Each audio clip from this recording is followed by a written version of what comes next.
And we are live. Good night, good night. This is another episode of A Few Good Men.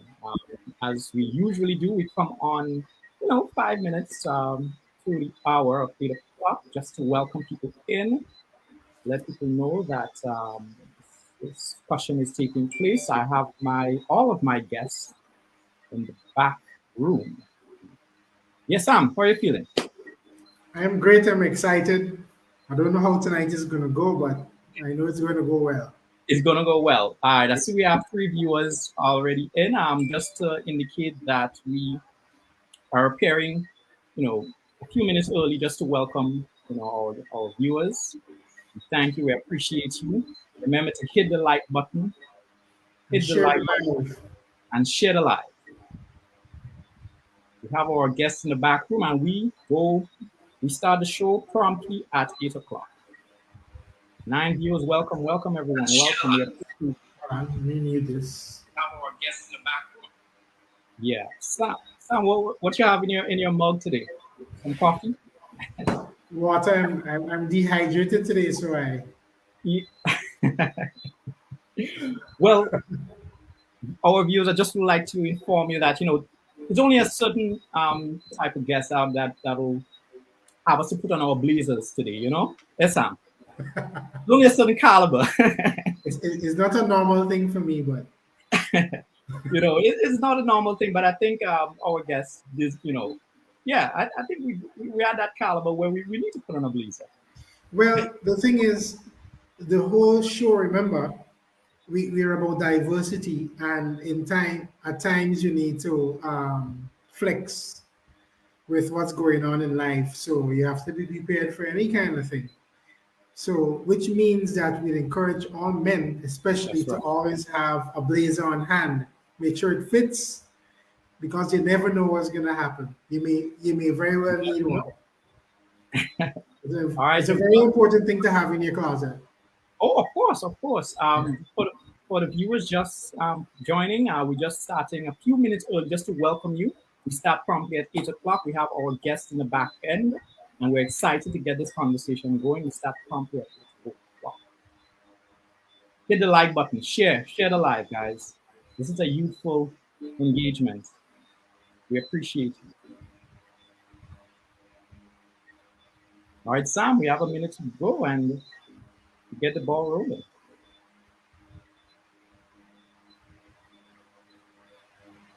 Share the live, guys. Share the live. Go start the show promptly at 8 o'clock. Hit the like button. It helps the channel to grow.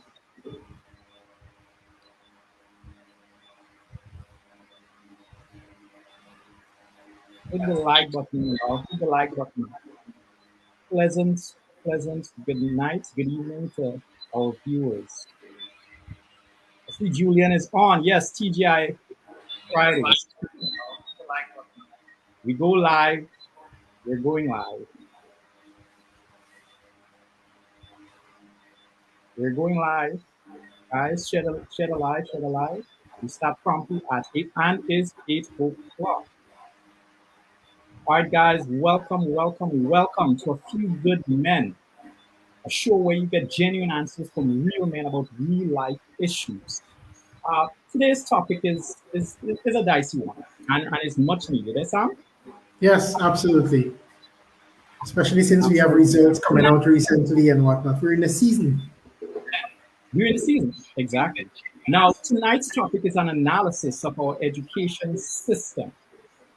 Now, a good education prepares students to gain access to wealth, opportunities, and experiences that will take them out of poverty and to set them on a path towards the creation of generational wealth. Now, in the Caribbean, our colonial past has shaped our education system. But is it preparing our students for the future? Well, that's the question that we're asking tonight. In Grenada, in my opinion, I think we tend to focus on the successes of our education system, but we can't sort of ignore the areas where we are failing. I know personally there are a lot of young men and women that are falling through the cracks, and it is time that we confront this reality to chart a new path for the future of our nation. We have our guests in the back room, guys. I can't wait to get them on. Sam. Absolutely. Absolutely. Yeah. I Wonderful. know it's going to Wonderful. be a very lively discussion tonight. It will be a lively discussion. All right. I really would like y'all share the live, guys. We will help the channel to grow. All right, let's get into introducing our first guest. Now, the caliber of the guest tonight, I can't say I would save the best for last because all of them are the best at what they do. So what I'm going to do, I'm going to introduce them in the order in which I booked them. Okay. So joining tonight's panel to analyze our education system is someone who is credited and known for his work in assisting in the tremendous growth of the St. George's University undergraduate enrollment program. Colin Dow is presently the Associate Dean of Admissions at the St. George's University, which makes him more than qualified to contribute meaningfully to this discussion as we prepare to analyze our education system. All right, guys, I really would like you to welcome our first guest, Colin Dow, to the live. Good night. Good evening to you, Colin. Good evening to Sam Jim. Absolute You're pleasure welcome. joining you. It seems a couple good men got me out on a Friday night, just when we got a little liberation from curfew. I really should be enjoying my Friday night, but here I am, at home and discussing education with a couple of good men. Yes, And I know when later on we're going to add to that because, you can't have good men without good women. I love that. I love that. Well, as you mentioned, women, we have only a female guest, and I will introduce her. Now, our next guest is an educator with 20 years of experience in the field. Marissa James holds a bachelor's degree in early childhood education and has 7 years experience as a school administrator. All right, guys, I would really like you to welcome Mrs. James to the live. Welcome. Good night. Good night, everyone. Wonderful. And Nice. seem to be the only person without a jacket at this moment. But you all look all very handsome in your jacket this evening. We appreciate it, and it's always good to have a female perspective. And final guest, introduce him tonight. Now, our final guest tonight made some profound statements during a panel discussion featuring heads of the Caribbean Central Bank in 2009. The governor of the Eastern Caribbean Central Bank, the ECCB, Dr. Timothy Antoine, he presented an excellent case for the region that we must revamp our education system and refocus in an effort towards looking at skills development, which plays an important role in rebuilding or building the Caribbean economies. It is my and our distinct pleasure to have Dr. Timothy Antoine to make a special guest appearance on A Few Good Men. Welcome. Well, thank you very much, Colin. Good evening to my you and your co-host, Sam, Good and evening. my distinguished fellow panelists. It's good to be among young people.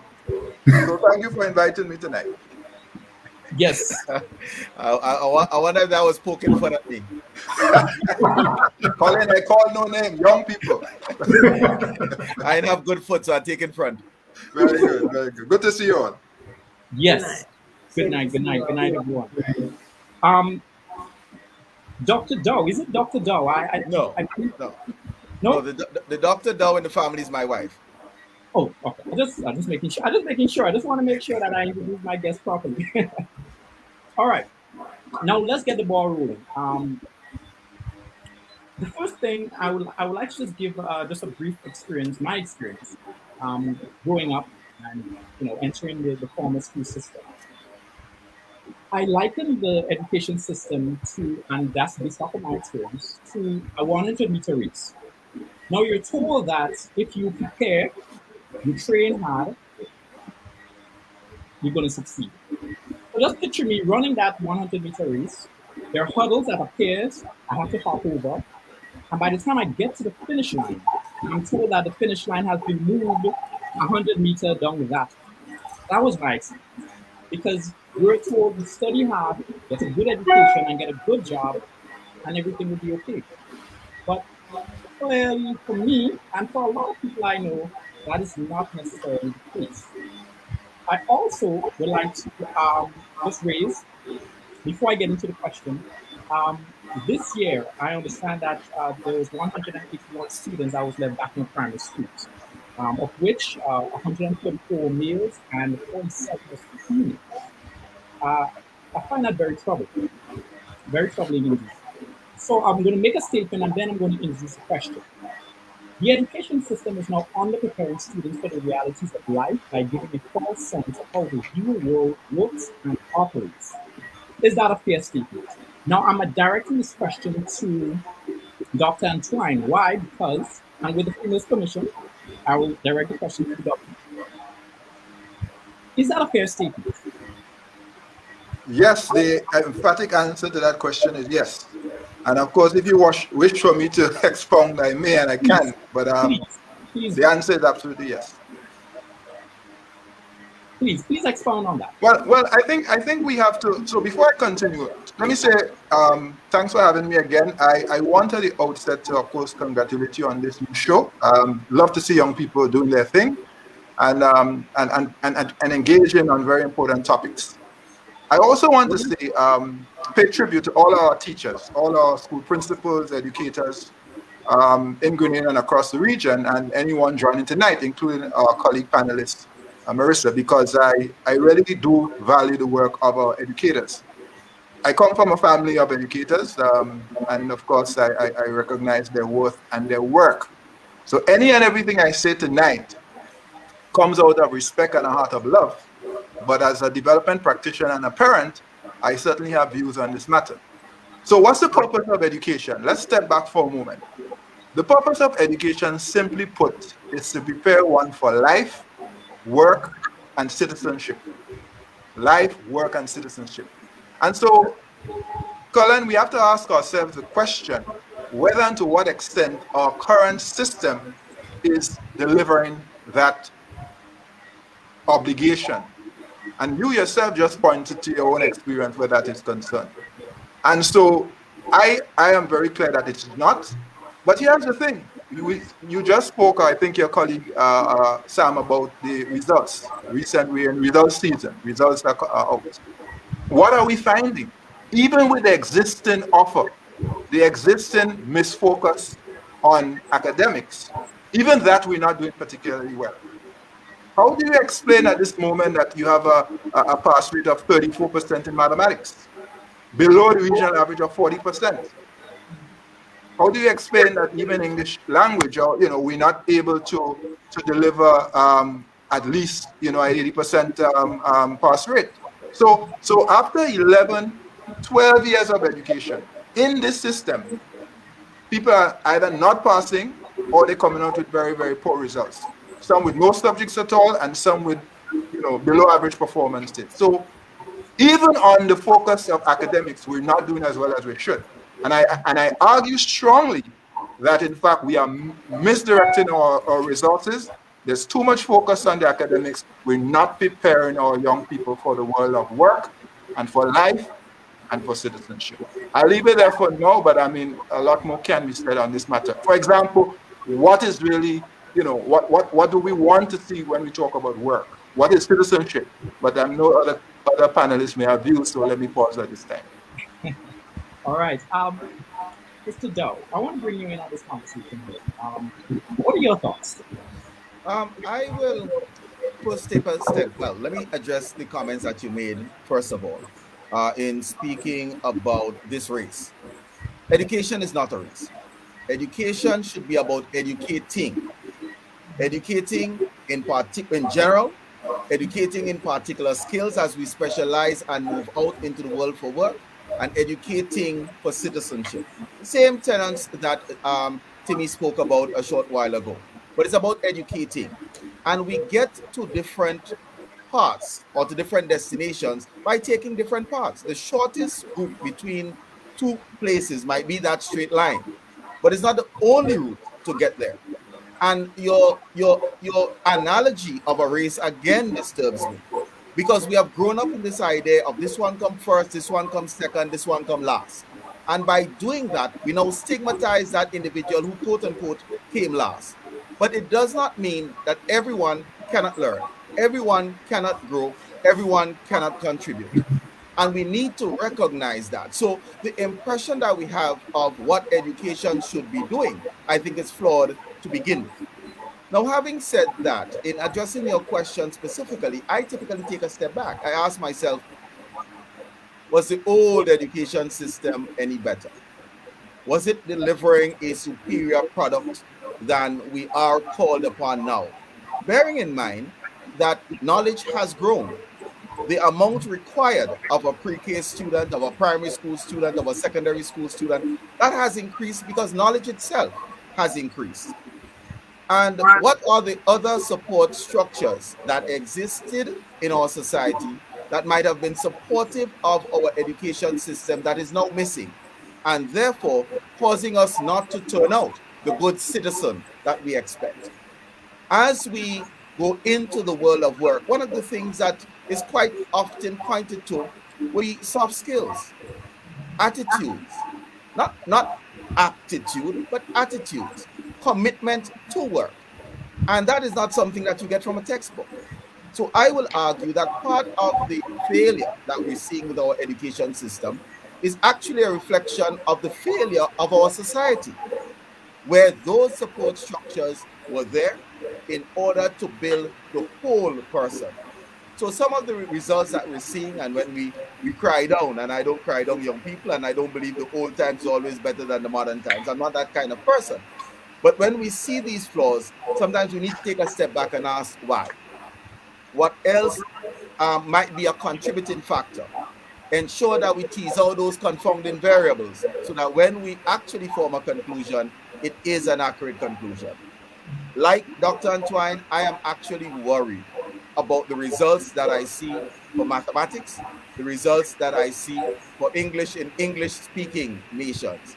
But there are also reflections of our education system, because the people who are charged with molding them, they themselves may not be appropriately equipped, though they are doing the best they can. And hence we see the type of results that we see. But like Timmy, I'm very passionate, but I will pause here to give someone else an opportunity to chat. I just wanted to clarify. That impression was given to me. It wasn't something that came out of me. It was the impression that I got when I went to school. Like we always competing. So that is why I like in the tour race, because we were told that if we outperform someone else, that we will get the reward. No, and Colin, you're absolutely right. You're absolutely right. That is the education system with which we grew up in, and it still is the education system that exists. I agree with you, but I'm willing to dismantle that because I am believing in educating, not for second, third, last. And some of us, we learn at different speeds. Absolutely. We learn by different routes, but we all can learn. And Correct. That's a fundamental principle that I want to emphasize. Correct. I want to bring in our Mr. James in this conversation. He's smiling. What is some of your feedback on the question that I posed, or the statement that I made from an educated perspective as well? Thank you so very much, and it's an honor to be amongst the gentlemen this afternoon to speak on this topic. Now, this topic that you are speaking of right now, that particular question that you posed, a few years ago, I was attending a session, and that's something that I raised as an educator.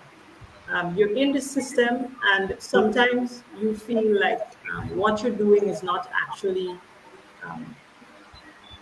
positively affecting students. And I always like to reflect, and I always like to find out. So Colin would have mentioned that did the education actually change in any way or form or fashion from back then to now? And my answer is no. And I agree with both panelists. It didn't.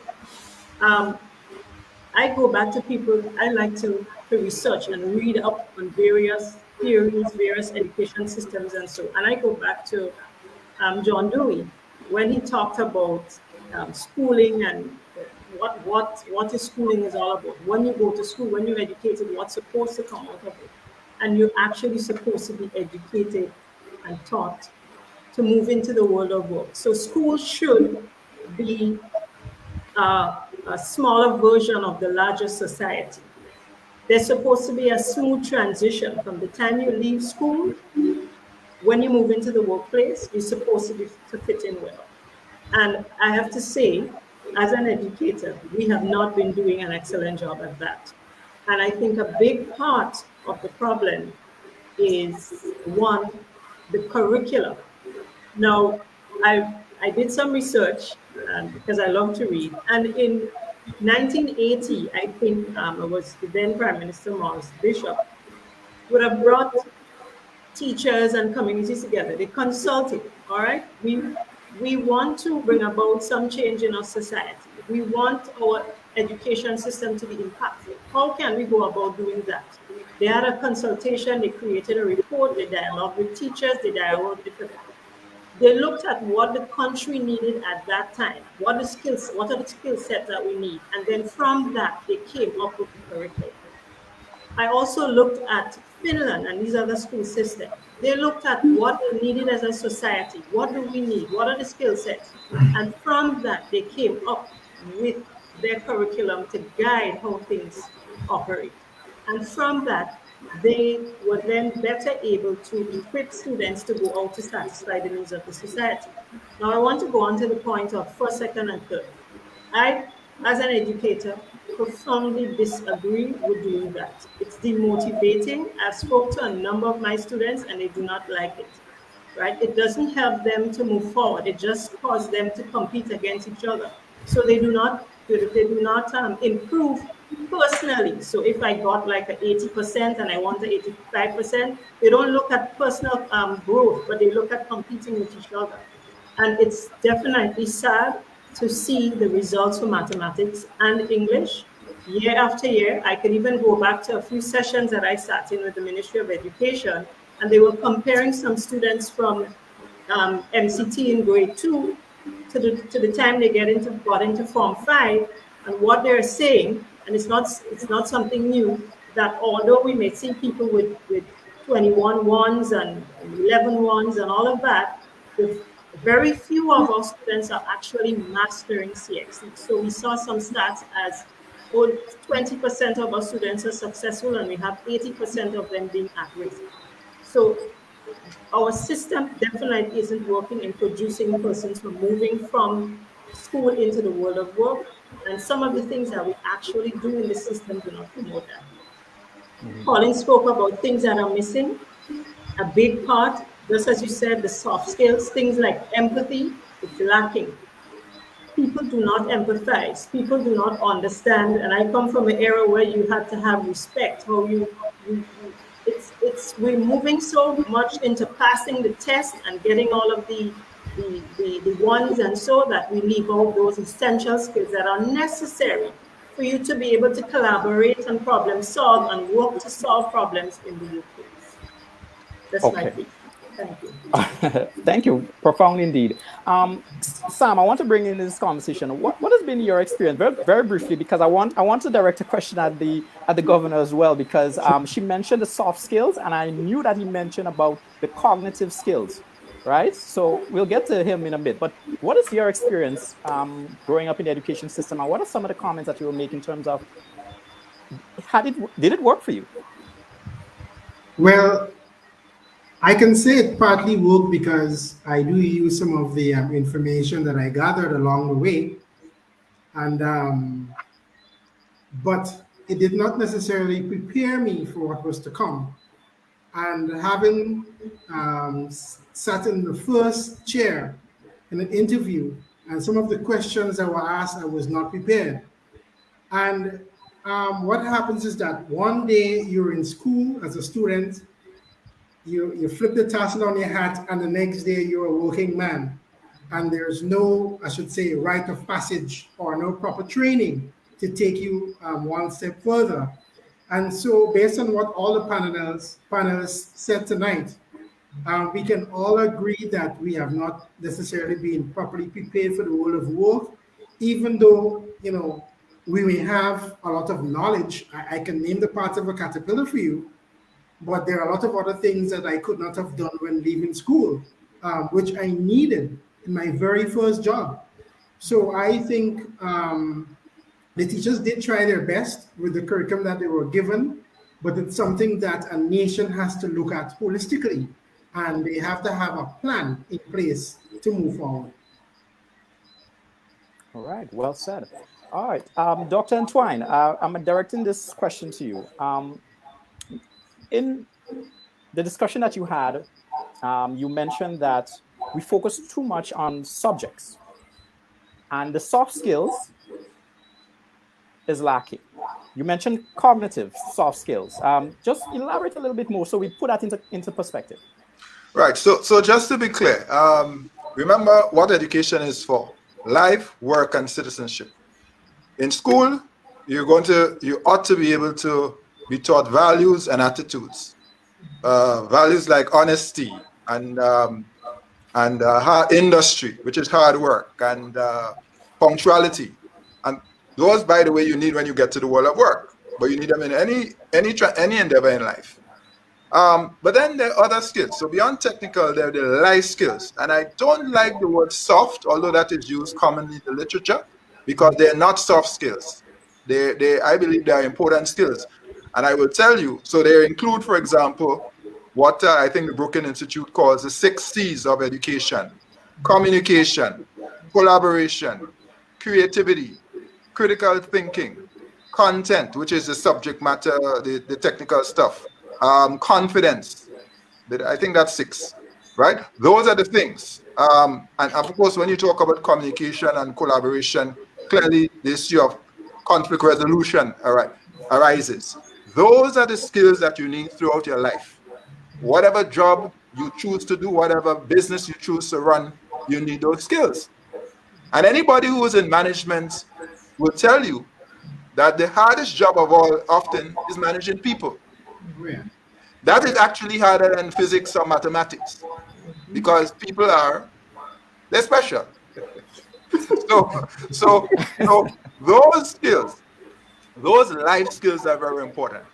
And when you see sometimes young men ending conflicts by stabbing each other and so on, that is a clear demonstration that they did not learn those conflict resolution skills, and or that alcohol or whatever mind-altering substance has overtaken them. So those skills need to be focused on. When you come out of school, not only should you have whatever technical subjects or vocational subjects, but you got to have skills. And those are the cognitive ones. Those are the 21st skills for the 21st century, life skills that I was referring to. Now, there are other skills that we need for the world of work, in addition to these life skills. And we can get into some of the technical skills that are required. Because when you look at the level of unemployment among our youth, chronic unemployment, yes, you can say that there are not enough economic opportunities. That is one factor. But a major factor is the lack of relevance of skills, shortage of skills. And when you look at what we're producing, it is so apparent that at the moment, at the same instance that you have people unemployed, you will hear people tell you, "I can't find a good plumber. I'm looking for a really good mechanic." And you have this difficulty. And why is that? A mismatch between what is taught in the classroom and what is taught in the world of work. And that is a breakdown. And we have to address this issue. And I'm not blaming teachers here. It's a systemic issue that has to be addressed frontally by Grenada and frankly the rest of our region. Let me just jump in Yes, here. yes. Just one time, because I just want to piggyback. What are the C's? Collaboration. Our education system isn't set up as an ecosystem between, let's say, the world of work and that education system, whether schools, whether we're talking primary, we're talking secondary, we're talking tertiary, at any level. That feedback, that commentary coming from employers that will impact the curriculum does not take place, and does not take place often enough and as broadly enough as it should occur. I mean, that's one of the issues. So employers complain. but they aren't necessarily being proactive on influencing curriculum. Educators are supposed to educate, but they remain in the Stone Age, holding on to a system that is not serving us well, that they would say it's not serving us well, but they are unwilling to change, unwilling to infuse some of the relevant issues in order to prepare our students for the 21st century. And then you would have leadership or lack of leadership from our government. What is the platform upon which we would like to develop our society and our citizens? And be proactive and deliberate in ensuring that the curriculum teaches to those skills in those areas. It is a holistic attempt, a holistic approach that would bring success. And unless there is decisive leadership, disruptive leadership, we will continue to have the same old. And you know what they say, you do the same thing over and over and expect a different result. There's a definition for you. No, but we can't. But Colin, sorry to interject here. That's where we really have to have a sense of urgency to address this matter. Yeah. I'm sorry to have to jump in here. We have spent too long having these debates. Yeah. You are seeing the social pathologies that emerge, not just joblessness, but after a while, hopelessness, exclusion, and alienation. You know, those of us on the panel here, we've never experienced chronic unemployment. But from what I can see and from the experience I've had of listening to others and watching others, there's a psychological impact of this thing, psychological scarring, because we are made to express gifts and talents. We are expected and made to earn a living and to take care of our families. And when we can't do that, or we don't have the wherewithal, it reduces our manhood, our personhood. That's correct. This is a serious issue. And then, of course, you see crime, and you see other things, domestic violence, and other pathologies. So I am saying we have to now say this has to change. The truth is, we've not broken from our colonial past. That's correct. The colonial past was a very elitist education system. So the creme de la creme, you know, the cream rises to the top. And the very points that the Marissa made and Colin made, where it's first, second, and third, and we testing and so on, and how much you come, how many subjects, not what did you learn, because the education system is not about life, work, and citizenship. It's about how many exams you pass. And as long as we continue to incentivize this foolishness about how many subjects, woo, the boy bright, 16, 21, to do what? And to go where?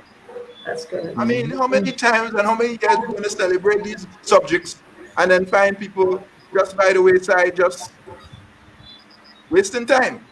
I mean, if we're going to spend in excess of $100 million, by the way, I haven't checked, but when I left finance, we were spending at least $110 million on education, the government of Grenada. And we're going to get this kind of product. Then we have to ask ourselves whether or not, well, I'll leave it there. I mean, clearly we're not utilizing public resources in the best possible way. So I feel we have to, as Colin said, become disruptive about this system. And we have to move to this individualized approach to learning, which I suspect will come up a little later, and which Marissa already started to tease out, to really ensure that people learn and that they are given the best support and opportunity to actually find expression in the world of work. And when we think about education, we have to think not just about employment, but entrepreneurship. So embedded from the start is not just this business of looking for work, but creating your own employment.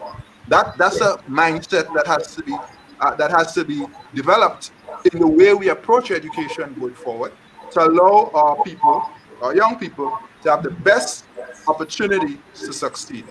That conversation needs to be had now. It has to go well beyond the Ministry of Education, because as I said on that particular clip, and I say again, he who knows only education knows no education. It is too broad an area and its impact too far-reaching to be left strictly in the hands of educators. And I say this with great respect. But you got to have business people in the room, you got to have youth in the room, you have to have labor unions in the room, you have to have, of course, educators in the room, you have to have government, private sector, special, you have to bring an all of society approach to addressing this question. And to me, that is extremely urgent for our future. So let me stop there. Yes, I just wanted to chime in and to agree with both panelists. Um, Year after year, we hear the same thing and nothing happens. Yes, we need to go about making a change, and it's frustrating because you see these students, and for me as an educator, I see students that would not be able to pass a test. But if I ask them to tell me the process involved in doing this, and they can do it to a T, and these children are labeled as failures, and it hurts when we know that in truth and in fact, they are quite brilliant. We also find that the person with 11 and 12 and 13, when they get into the job market, we're all on the same level, the 5, the 17. We have to be able to use the cognitive skills that the governor spoke about. And sad to say, a lot of the time, because we're focusing on passing the test, they do not have the soft skills. And so to be able to accomplish a task, to be able to solve a problem, to be able to move forward, it can't happen because they cannot problem solve. And it's something that we need to address right now. Even for me, after being in the system for 20 years, I often sometimes say, I wonder if I should continue, because you feel like you're just spinning top in mud. 20 years ago, you're still doing it and you're not getting the desired outcome. And I really agree that it's something that not just the educators, there are a lot of things that we don't have the expertise on. We want to teach our students to be business minded. We can have business persons come in, have them go on to do work experience. So the secondary school life could involve some kind of internship, not waiting until they get out into the tertiary level. You go and you spend a day with an architect, you spend a day with a lawyer, you go and you spend a day with a fisherman, you go on the farm, for them to better understand, okay, this is what I possibly want to do in the future. But we're so caught up, and I say we as educators, in just completing the test, and we know we have to get this curriculum done because we need to move them up and out of the system, and then at the end, we cannot solve any problems. I know you mentioned the issue of unemployment and how it affects persons. For me, seeing the amount of boys failing on our system, and I always say, and forgive me, educators, it's because we have too many females in the system. We need more male models, role models for our boys in the system. I'm telling you, I'm a female, but I know. As a teacher, you bring flowers and apples and dolls, but boys want cars, and there's a different way. And in order for them to grow up to be men, to be able to face some of these same challenges, they need that kind of interaction. But more so to add, if our men in our society, and which we're seeing this lining on the side of the road, do not feel accomplished, do not feel, we're in for a lot of problems, because truth and in fact, children listen to their fathers more than they listen to their mothers. So they need to actually be the ones that are headstrong and sound, and have the necessary desire and confidence in going around, first of all, shaping our society and educating and helping our students. I just wanted to add those two. Absolutely. Thank you. Agreed. Wow. Absolutely. Colin, I had a question for Dr. Antoine. He spoke about first, second, and third in the class, but what would be your view on schools actually being first, second, and third, especially government schools? Why should we have schools that are better than others when they're most of them are being funded by the same government? We getting the teachers the same place, and the students are coming from the same place. So what are your views on that in Grenada in particular? We have to turn the thing on its head. And disruptive is the word we have to use here. I know we use it in technology a lot, but that's what we have to do here. So let me try and be very practical here, and these are my views. We have to focus on skills, so the shift has to move from subjects to skills. Bearing in mind what we're trying to accomplish: life, work, and citizenship. We take a modular approach to how we deliver instruction. We assess students, we understand their learning styles, and we make the specific customized approach to a particular student. That means, for example, in a classroom, not every child will get the same homework. Not every child will be assessed in the same way. So yes, you're going crazy now. Yes, you will have the standardized tests periodically, grade 4, grade 6, whatever, when you do the proficiency tests and so on. By the way, how is that working out for us right now? But that's another story. So you can do those standardized. But in terms of accommodating learning, you have to individualize it. You have to take a modular approach. So tying up life, work, and citizenship. I'll give an example. You want to ensure in this digital age that our children are IT digital literate. So you're going to want to have them, if you get into secondary school, I believe Form 1, Form 2, Form 3, you ought to be doing in concert with some of these other subjects, your IT. So you need to be doing IT as a subject, EDPM. You need to be doing your accounts. Those subjects should not be done in Form 5.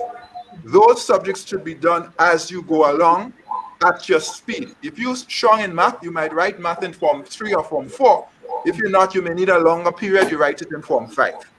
But what is happening is that you are building skills. So what you learn in IT or what you learn in EDPM, you are going to apply those in other subject areas as you move through the secondary system. And it's individualized. So the pace is really your pace.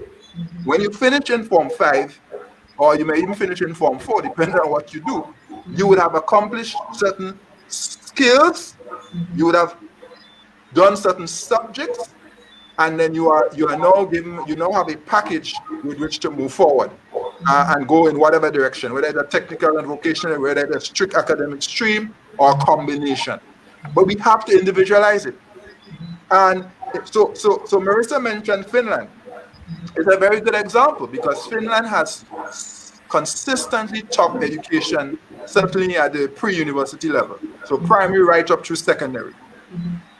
They have very individualized learning in the classroom. They don't give a lot of homework. As a parent, I have a pet peeve about this homework. So first of all, I have a pet peeve about this heavy bag of books our children have to put on their backs every day, breaking their backs. Well, thank God we have the strollers now, the rollers now to help them out, because, back pain, health issues. But then on top of that, 2 hours and 3 hours of homework, that's nonsense. There's no proper pedagogical basis for that. That is foolishness. And frankly spoken, a lot of these work assignments that we're really giving parents because these children, this is not for children. And so what are we testing? What are we really testing? But to Marissa's point, you're trying to get through a curriculum. I suppose those things are in there and you have to tick those boxes. We are wasting our children's time. We are not making them brighter or more educated, and we are failing them when it comes to the world of work. So I think we have to tear up this thing, literally, reimagine it, take a modular approach, individualize learning plans and assessments with the occasional standardized testing, and let people come into their own. So at the end of 12 years of schooling, at the end of Form 5 or Form 4, you have a requisite number of skills, you have some knowledge, and you did it on your pace and with your particular learning style. Were we to do that, which is a big shift from where we are now, we would see significantly enhanced learning outcomes. We will be relevant and we will be effective. I want to stop here. Right, and let me just jump in because I'm certainly supportive of competency-based education, and that's where we're going, and that's what Timmy was alluding to. So it's really the competencies that you would acquire as you take that educational journey. That's what's important. That's what should be tested. Those are the outcomes. Did you learn? Not 15 subjects, 16 subjects. When I was going to school, there were not 16 subjects to do. And I'm convinced there still aren't 16 subjects to do. That's a different topic. I would also like to speak to, as we speak of this disruptive leadership, disruptive approach to our education system. I know the economist in the group is Dr. Antoine, but we therefore need to have a meaningful investment in our education system. We cannot ask our teachers to identify the different learners and teach to the different learners in such a diverse classroom without equipping them with those skills in order for them to be successful. Here we are, by and large, someone finishes, and this is not a Grenada thing, you finish your community college, you're bright, and you have X amount of CAPE subjects. You go and you look for a teaching work, and I'm deliberately saying that, and you go into the classroom. Because CSEC is such a huge thing, they don't necessarily put you to teach Form 5. They unleash you on the most vulnerable, untrained, 2 years out of the very same school in most instances. And the 11-year-old who has just been socially promoted from primary school to secondary school is now in your charge. If we do believe that teaching is a profession, I will argue it is the only profession that you practice before you go to be trained. Nobody asks somebody to treat me as a physician, and after 4, 5, 6 years, they go off to medical school. They go to medical school first and then practice their profession. And in a similar vein, we should take this approach to teaching. It is too important for us to be having a Vicky-Vi approach to it. We also have to equip the schools. So again, I would signal that the economist in the group is Dr. Antoine, but we do have up and down our OECS region, CBI programs, for example. But what are we doing? Those investments are going into high-rise hospitality or accommodation plants, not investment within our community colleges, within our secondary schools, not investment within our teacher education programs that would allow our students to get better outcomes, improve our societies, that they can then feed in to this economic growth that we would expect. That's the seriousness and the serious approach with which we're supposed to take our education. And unless and until we do it, we'll be getting the same results. I had to interject that. No, I mean, let Marissa go, and then he was coming after the economist, so I wanted to respond, but let Marissa go and I'll come back. That's fine, Marissa. I just wanted to chime in. Sometimes we have to give a little pat on the back. I mean, in the past, we had a lot of teachers just going into the system on trade. And I think some work was done in having teachers, train before they go into the system. But I agree that, yes, we've been put in a situation where we don't have the necessary tools to adequately help our students. But I have to also add that it's not as bad in terms of students just leaving TAMCC and going and teach. When this becomes an issue is because we don't have teachers staying in the system.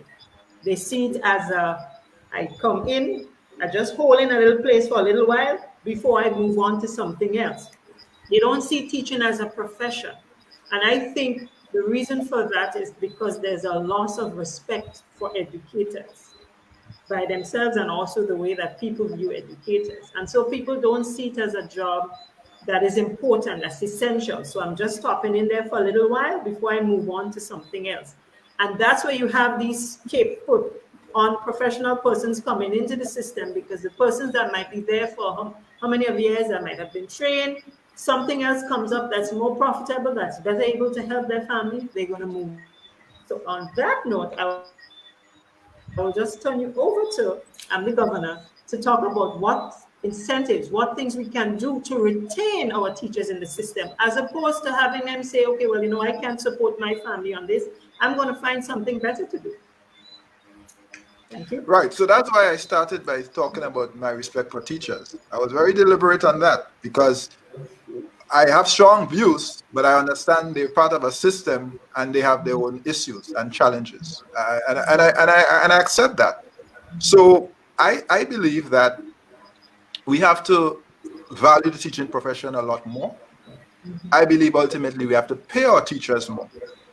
But we have to restructure the system first. It's not pay them, and then you have to restructure the system to generate the resources, because it will always come back down to a budget constraint. There's only so much resources to pay nurses, doctors, teachers, and everybody else.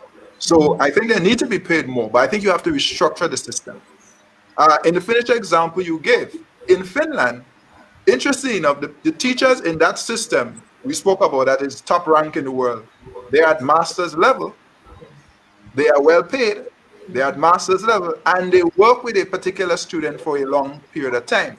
So you don't see a situation where a teacher goes in Form 1 and then a student in Form 1 and they move to another teacher in Form 2. And from this teacher may work with a student for 4, 5, 6 years. They get familiar with the student because the teacher is really a facilitator in the classroom. It's not chalk and talk. They're not simply ramming stuff and rote learning is taking place. They are facilitating learning. So it requires specialized training. And I certainly agree, early childhood, you need your specialists there. That early period, formative years, you need specialist teachers there. Then certainly throughout the system, but certainly when you get into secondary, coming out of primary, you need to have specialists there and throughout the system. So a retraining of teachers is essential. Ultimately, we have to improve what we pay our teachers. I fully support that. Once we've restructured, and you begin to see enhanced learning outcomes. And teachers themselves will feel, like Marissa, much more fulfilled about their work and the impact of their work. Now, having said all of that, it is not that they're not helping. And some of us have come through the system and, we're grateful for the teachers who taught us. But when you look at life, work, and citizenship, we're not hitting the mark. A few of us might be lucky because we got some opportunities, but the vast majority, and Marissa spoke to that earlier, are not. And that is a concern. So I absolutely agree. Colin made a suggestion that some of the CVI resources could be used for that. That would be a good deployment of CVI resources. Our government should look at that. But I want to repeat, you have to bring this together. It's not going after teachers or going after government or going after this. Everybody has to come to the table. Guys have to say, the system needs to be reimagined. We have to disrupt what we have. And you know what? Even in doing that, a change management process is going to be required. Because very often, even when we say we need to change, when we begin to change, there is resistance to change because we like our comfort zone. And if we're close to retirement, we don't want to hurt our head about any changes at this point in time. I'm about to go home, leave me, let me go home. I don't want to do anything new and different.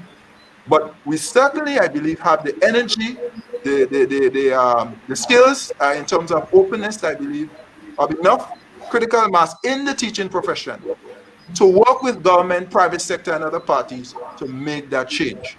And I certainly agree that government should invest in our teachers, invest in the revamping of the system, but it has to start with everybody agreeing that it is time. Now is the time.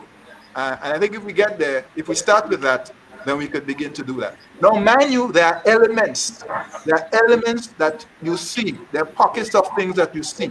So even in some of the training that we've done, take a Grenada example, the National Training Agency, attempting to do skills and certification and some of the requisite standards and so on. That is a good development, but we have to join up the thing. We have to discuss this Imani program, what it is we really want from our Imani program. That's a whole other subject right there, but we need to have that conversation. So we look at Imani, we have to talk about junior achievement. Again, a program on the side there with entrepreneurship, but tethered to nothing. Form 4, and you're gone. It's over after you leave secondary school. We got to pull these elements together, put a coherent strategy around them, and begin to invest in our teachers and our education system. I totally agree. I just want to jump in here because I have a list of questions I really want to get out. I'm going to direct this question to Mr. Dow, but I would like the panelists to discuss. But before I do that, I would like to say that I'm one of the failures of the education system. I know, bomb. It's exploding now. I am one of the failures. No, you look at me and you think, well, no, this guy comes from a good family. He has to have some, good background. That's not necessarily the truth. Knowledge of self is what saved me. Otherwise, I could have been a part of the statistics going to the prison. So I just want to put that out there. All right.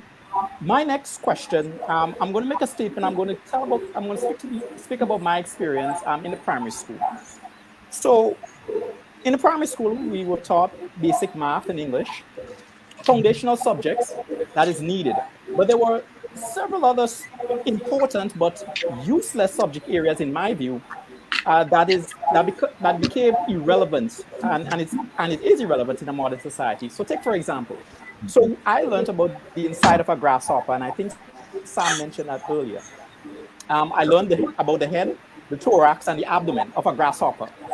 Now, I've been to China and I've visited a couple schools, and I was amazed that you have 8-year-old students studying computer coding, robotics, and ICT as young as 8, right? So my question now is, do you think that it is time that we either remove useless or update existing subject areas within our primary schools to subjects that better reflect a modern society?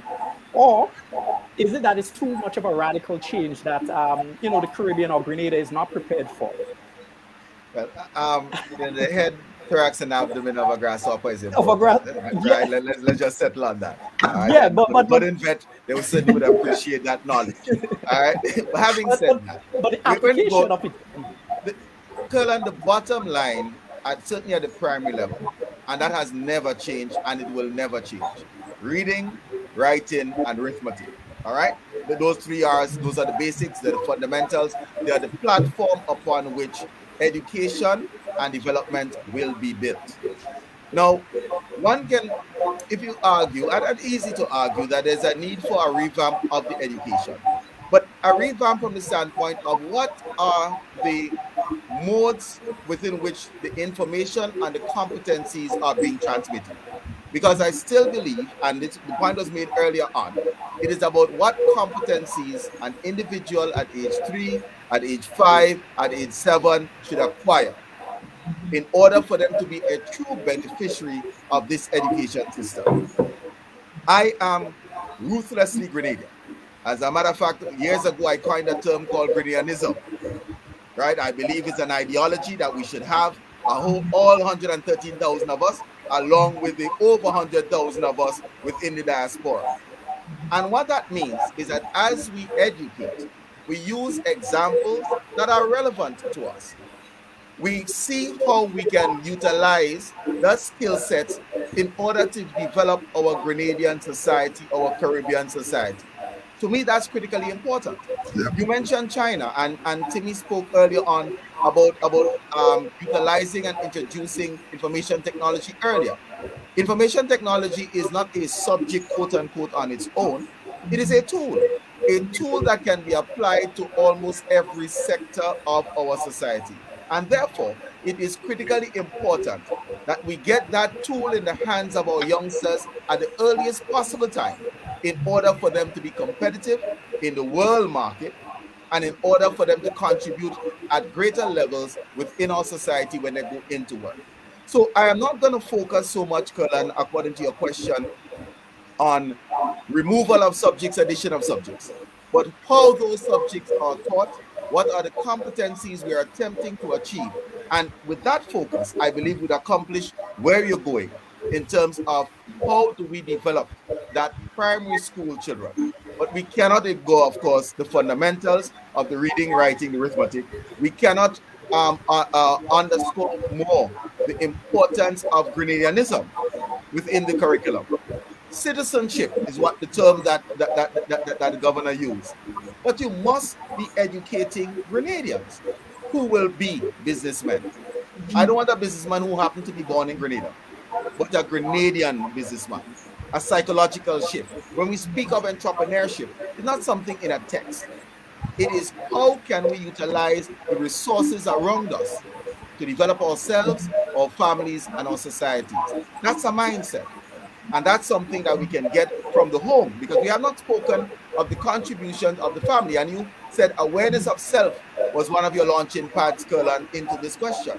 But I will argue that probably came from the support that you had at home, that level of confidence and self-awareness. Or it may have come from another individual who believed in you. But the idea is that that cognitive skill is critically important in order for an individual to be successful, as well as the other cognitive areas that we spoke of earlier. Okay.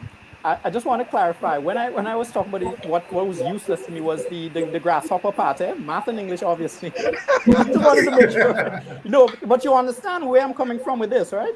That's Absolutely. all. But you have to people have to see the connection with what they're doing and the world of work life.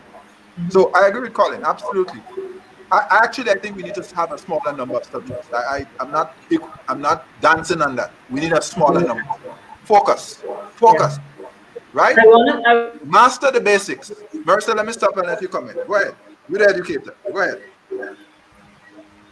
Sorry, yes, I want to agree that we need a smaller number of subjects at the elementary level, because then you would have an opportunity to do some of the other things that Colin would have mentioned, the robotics and you would find, and Colin mentioned that we need to get the technology in the hands of our children at a very young age. It's already in their hands. They just see it as something they use either to look at YouTube or to play games, but they have to see behind that. How can I be a developer of games? How can I be a developer of websites? How can I code? And we removing some of, and not necessarily removing subjects, but removing the load that is in the curriculum will offer some more time during the day where we can then bring in someone and have something done on robotics, because not every teacher may have the skill set to teach robotics. Bringing somebody to do something on coding, right? But because of the load that we have, and because, as you say, I'm going to go back to this test that we're always going for, we just want to get through the curriculum, and this is the fastest way to get it done. And we're not looking at how many students are actually getting the information, and we move on from there. So I agree that we really need to remove some of the subjects in the um, not subjects, but subjects or the load, so that we have more space during the school day to do that. Yeah, because you have to master the basics. The same 3 hours that Colin mentioned and Marissa is agreeing. We have to master that. So you have to give more time and attention to that at the primary or elementary level, and then you have to do some other things like the cognitive stuff, and you also have to begin to the citizenship part. So history, social studies, those are things in terms of history of your country, Grenada, the Caribbean.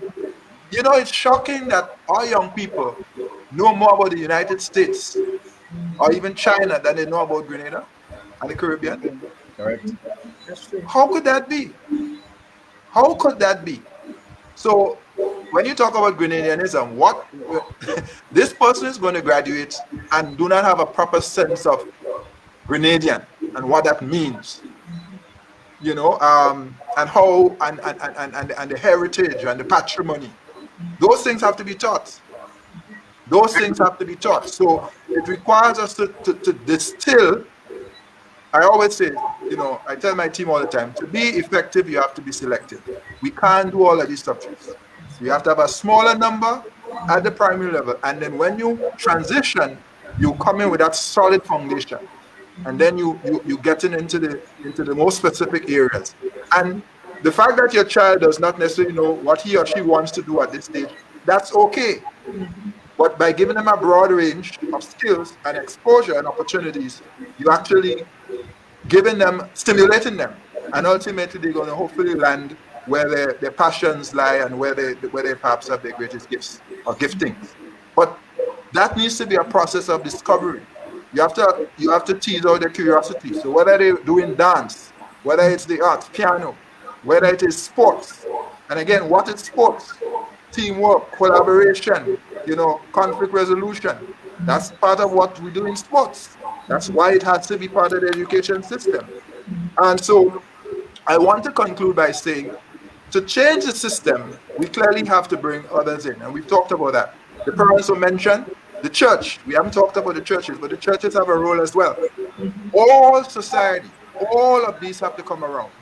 And then we agree on our individual responsibilities to make this change that we must make. But at this moment, I can't stress how urgent it is for us to do that. Because what we're facing is a world where the digital economy, to be very practical here, is fastly evolving. rapidly evolving. By 2025, at least 25% of the digital economy. And what is happening now is that we are training our children for jobs that do not exist or will not exist. Right? So you have to sync with what actually the opportunities will, whether it is data scientists, whether it is robotics engineering, whether it is AI as in artificial intelligence, machine learning, whether it's social media, graphic design. I'm just calling some options. Information security, cybersecurity is a big area. Those are the areas where the action is. So if you plan to work, whether it is to find a job or to create your own work, you got to have skills in those areas. What you're doing now in the secondary school will not help you in many cases when you get out to work. And so we have to make sure the system internalizes that and that the system then is recalibrated, reimagined to be able to deliver for the world of work and to create and to as it were, resolve this disconnect that we see between what is taught and what is taught. I just wanted to add that the Caribbean and Grenada, we need to decide, just as you say, where do we want to see ourselves in the next 10, 15 years? We need to decide that and then bring about the change. Because if we don't, we're going to be left behind. We're already left behind in a lot of cases. But I think that point you raised is a very good point, and we really need to decide, where do I want to see Grenada? Where do I want to see the Caribbean? Do we want to be among the ones speaking in the UN on these different national agencies on certain topics? Do we want to see some of our Grenadians being members and serving on some of these committees and bringing about world changes? We will have to decide. And then from there, we make the changes in our curriculum to bring us to that level. And I'm sad to say, if we don't, we will not be a member of that table in the future, contributing or even seeking things for our country, if we do not decide and make that change right now to be a part of that discussion that's going to happen in a few years from now. And as I agree with Marissa, let me say that I want the Grenadian to do it from Grenada, not a Grenadian who went away working for some foreign agency and then on Google we say, auntie, cousin, and then grandson is actually Grenadian who talking. No, fly from Grenada, fly out from MBIA in order to make that contribution. But just to agree with Timmy as well, is that because the world is changing so fast, and 10 years ago, I was told that people change 5 careers during their work life. Not 5 jobs, careers. So we therefore need to learn, or we need to develop a group of learners, lifelong learners, and that we need to inculcate within our school system, recognizing that you're getting platforms as you go through your secondary education, for example. But that is a platform teaching you how to learn so that you can continue learning, continue growing, and therefore take advantage of those opportunities that will be coming in these emerging economies. So, Mr. Dow, when we're talking about Grenadian, we have to go back to content. And what is happening, let's go back to history, where my daughter, when she was in grade 3, told me that she had to correct her teacher because Columbus could not have discovered the region because there were people living there. And we have to understand that children are not who we were now. They will question things. And in order for us to really embrace who we are, we need to change some of the content in our education system. And some things just don't belong. And it's time that we recognize that. Well, don't belong or put into appropriate context, I think is where we're going. And therefore, we need to learn about us from us. So there should be a Grenadian, quote unquote, social studies or history book within the curriculum of our primary schools. That shouldn't be a discussion point. That should be a given. Well, we're still struggling about. But that's the problem. It should not be, but we are struggling. So a Grenadian should understand, I'm not a descendant of a slave. I'm the descendant of an enslaved African. There's a big difference. And who we were before we were slaves.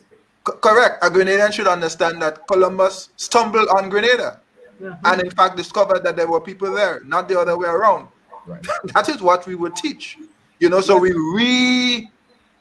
reorder the foolishness that has been handed down from the colonial past. That's And we correct. put the thing in proper perspective and in terms of what you're going forward. Now, let me pivot quickly.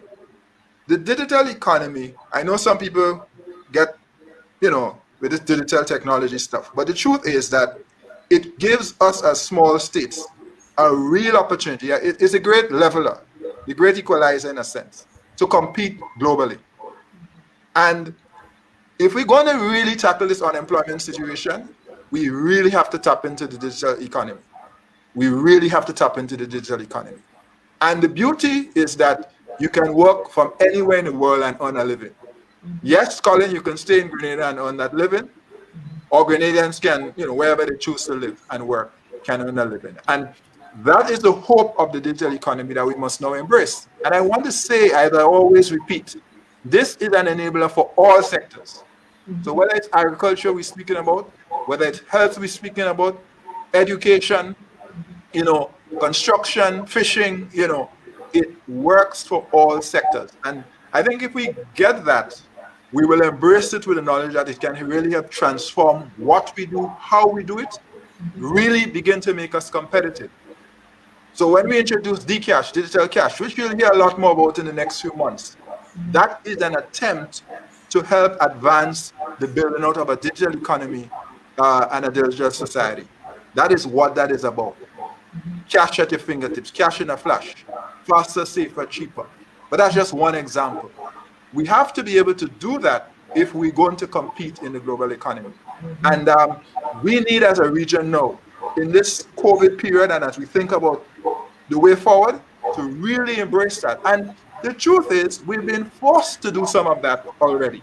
But we now want to put it in a coherent strategy that allows us to really expedite our development and bring opportunity to the table for especially our youth. And I go back to our youth because the unemployment situation concerns me greatly. As you mentioned, the unemployment situation. I'm sorry, I have a lot of experience, so I just want to give you my experience. At a young age, I started selling this biscuit with a parrot on it. It was a very nice biscuit, and my friend, they loved it. So I decided to, sneak a little bit in my bag from my father's stash and bring it to school and sell. They stopped me from selling it because the students was not patronizing with the tuck shop anymore. They was coming to me for the snacks. So instead of them saying, well, Colin, what you were doing is good enough, but do it in this way. They basically said I had to stop. So I felt like I was doing something wrong. That was my experience, okay? And Sam, I'm going to bring you in on this because I want to talk about entrepreneurship, financial literacy, and having that be an emphasis in the primary and secondary level strongly, very young. I believe that Grenada is lagging behind because when you have, as we mentioned, the digital economy, we have things like Bitcoin and cryptocurrency. And this is foreign terms to us. Sam, I want to bring you in on this. What, as an entrepreneur yourself, you know how to manage a business. What do you think that we need to do in order to be able to bridge that divide? Well, first we have to take a look at what is happening around us. And what I see when I walk down the road every day are long lines in front of business places and online access for payment. And a lot of these people in the lines, they have a smartphone, they have internet connection, they may have a computer, and they have a debit card or whatnot.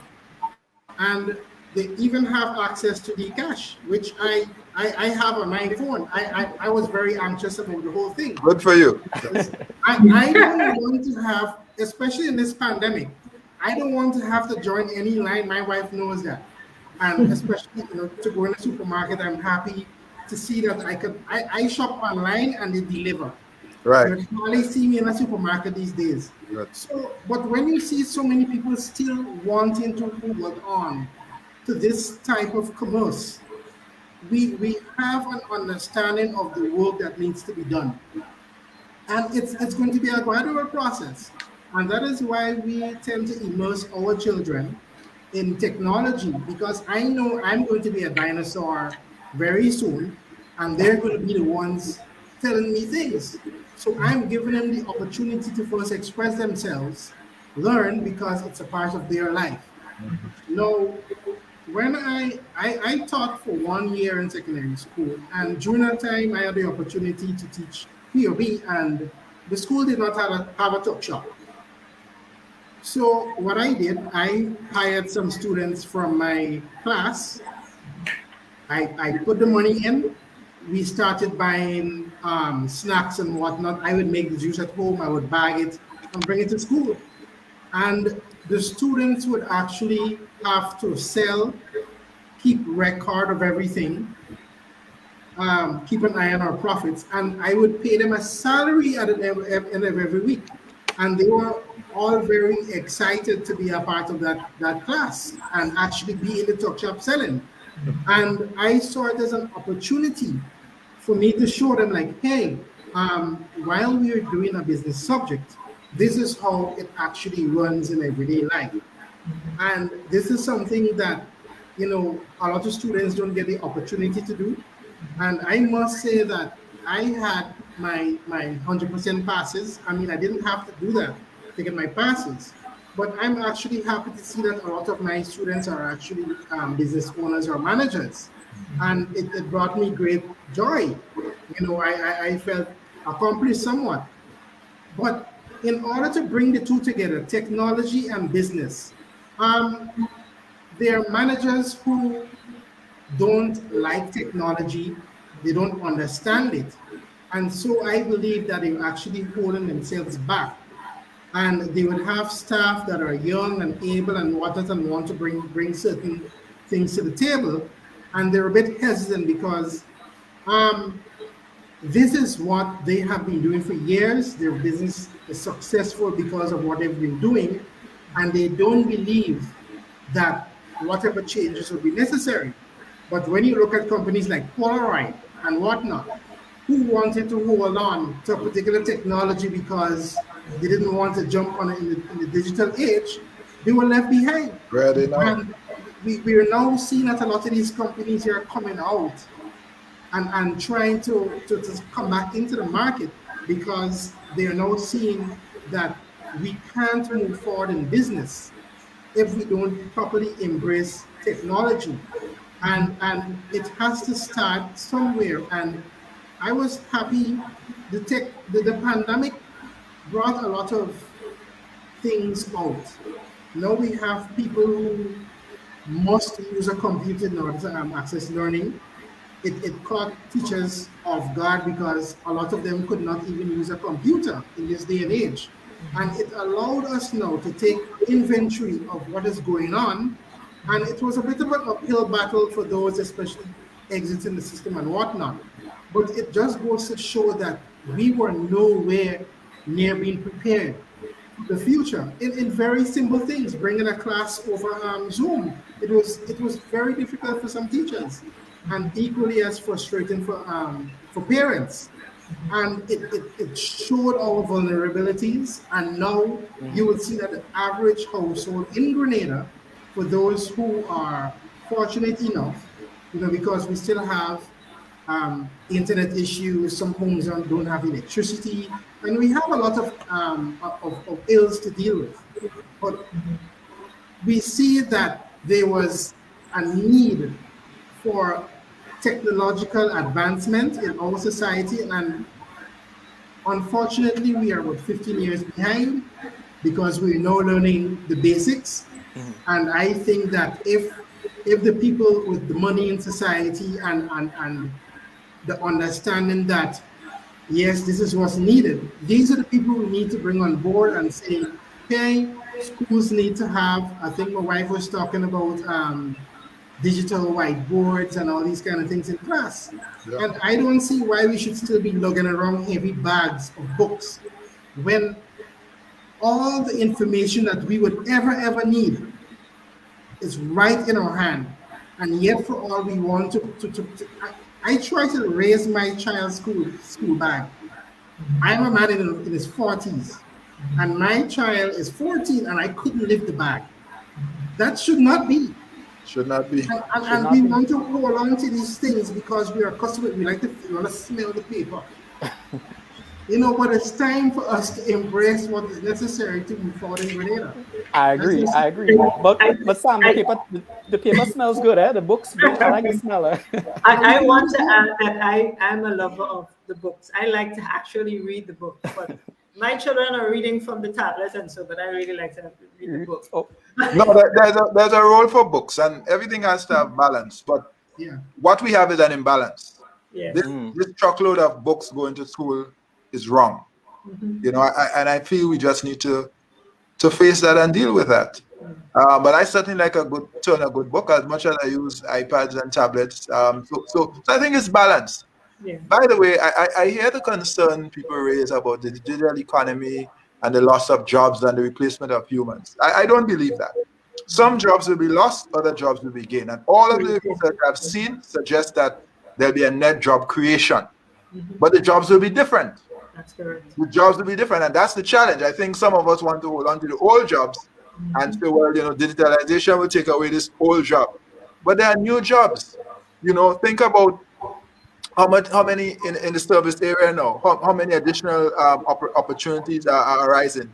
A simple thing like in the old days, people who went for massages and went for spa treatments were people who had money and who could afford it. Now those are services that many more people enjoy. The prices have come down. We have more disposable income. So personal services, I'm giving an example. That is a growing area. That's a growing area. I mean, calling to deal with your stress and so on, you probably need to get a massage from time to time. I'm just saying, I don't know. Maybe you don't have any stress. That's the growth area. Just giving a simple practical But example. and therein goes the learning how to learn, so that once we inculcate that culture and that mindset, we'll be Yes. able to retrain. I wanted to make the point: technology is not new, we That's seem to think of when technology as this new thing that has emerged in the 21st century. Was horse and buggy before cars. Correct. And then there came airplanes. We Correct. have just made a shift, but this change is constant. And the introduction of new technologies, which the typewriter was a new technology, right? The typewriter repairman is now obsolete. But I think the last one probably died recently because typewriter has been out so long. But the idea is that this shift is constant, it's consistent, it is what is to be expected, and therefore we need to inculcate that attitude and that expectation within our children that there will be changes. But if they're learning how to learn, they will be adaptable and willing to adapt. That's correct. And I recall, in fact, I mentioned this maybe last year, I think, an experience I had in Singapore a long time ago, 2006, I think it was. And I was asking the question, when you look at the results there, the systems are different, yes. Are they brighter than our children? And the answer is no. The answer is that they're not brighter, but their learning methods are different. better. And the teachers are more trained and so on. So that's what is happening there. I remember an 18-year-old in Singapore told me he was relearning, 18 years. He was relearning, having a new skill, a new profession, because the prime minister at the time, it was Lee Kuan Yew, or maybe his son, told them, always emphasizes that we have to learn and relearn, learn and relearn. So, Colin, you're right. That mindset, where, as you said, 5 careers, 6 careers, where you constantly learning, you constantly reading, you constant, as Marissa spoke about, love for reading, you learning new things. That is something on all of us. All of us have to do that. And it is that mindset which allows us to adapt. And if we do, we will seize opportunities, because there are opportunities even in this period. That is where we want our people to go.